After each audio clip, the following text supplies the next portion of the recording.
বাড়িতে বসে যদি আপনি আপনার বেলি ফ্যাট কম করতে চান বা ওয়েট লুজ করতে চান, আর বিশেষ করে এই upper belly fat, lower belly fat আর এই মামি পাউচ যদি কম করতে চান, তাহলে আমি 3টে ওয়ার্কআউট দেখাচ্ছি। এই 3টে ওয়ার্কআউট আপনি বাড়িতে বসে ট্রাই করুন, ডেফিনেটলি আপনার ওয়েট কমবে। আর আপনি যদি প্রপার ফলো আপ করেন, ডেফিনেটলি আপনার ওয়েট কমবে। আর আপনার এই মামি পাউচ বলুন বা এই আপার বেলি ফ্যাট, যেটা কিনা একটা টায়ারের মতো হয়ে যায়, সেটা আপনার কমেই যাবে। বাট এই 3টে ওয়ার্কআউট আপনি জাস্ট ফলো করুন।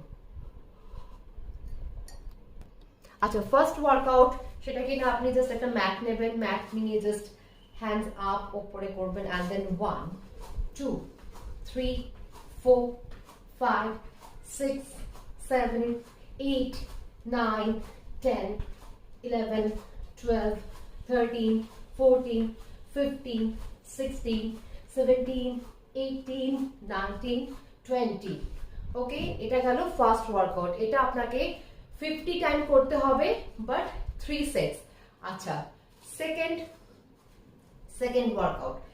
ওয়ার্কআউট হচ্ছে কি নি টু এলবো। ওকে, সেটা হচ্ছে আপনার লোয়ার বেলি ফ্যাটকে কিভাবে কম করবেন সেটার জন্য হচ্ছে এই ওয়ার্কআউটটা।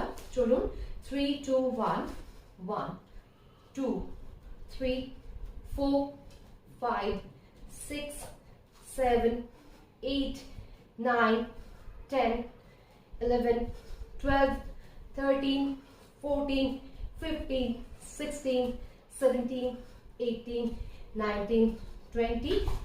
আবার এই সাইডে 20 করব।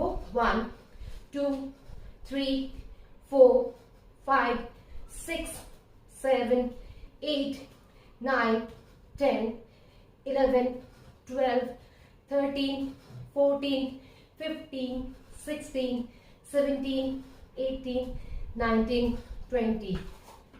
হাঁপিয়ে হয়তো একটু যাবেন, সঙ্গে সঙ্গে একটু মার্চ করবেন, আবার ব্রিথ নেবেন, ব্রিথ আউট, আস্তে আস্তে দেন। প্রত্যেকটা ওয়ার্কআউট করতে করতে 10 সেকেন্ড রেস্ট নেবেন। ওকে, নেক্সট ওয়ার্কআউট। এবারে থার্ড ওয়ার্কআউট যেটা হচ্ছে, সেটা কিনা আপনার এই মিডিলে যে টায়ারটা তৈরি হয় ওটাকে কমানোর জন্য। সেখানেও আপনাকে নি লিফট করতে হবে। ওকে, নাও স্টার্ট। 3 2 1 1 2 3 4 5 6 7 8 9 10। আপনাকে কিন্তু নি লিফট করতে হবে ওপরে, ঠিক আছে? 13 14 15 16 17 18 19 20 21 22 23